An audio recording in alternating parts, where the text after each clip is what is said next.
Buster's Sweet Success is an episode of Arthur that I remember quite fondly from my childhood. There are not many episodes from around this time.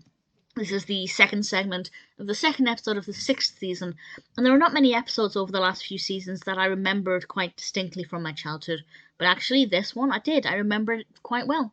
Buster has decided to sell 20 boxes of chocolates. They're selling chocolates to raise money for new instruments for the school band.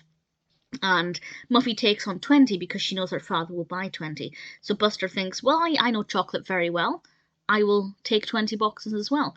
And he's got a very difficult time trying to sell them. He's just not very good at sales, which I completely sympathize with, as neither am I. And one thing leads to another, and he ends up eating what he has called free samples. And he's realized he's eaten some of the chocolate. He's got no money. What is he going to do? And I'm not going to say what happens, but I really like the progression of the narrative. I think it takes a really interesting journey and a really unexpected journey as well. And I think it was very effective.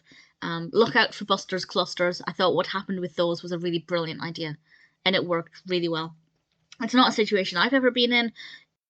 In the UK, we don't tend to sell things like this, like Girl Scout cookies and things, at least not from where I'm from. But I imagine that if you've got a box of chocolates or cookies that you're trying to sell and they're just sitting there, especially for a young child with a sweet tooth like Buster, it would be very tempting to just have a little nibble and then keep going and realise you've got no chocolates and no money.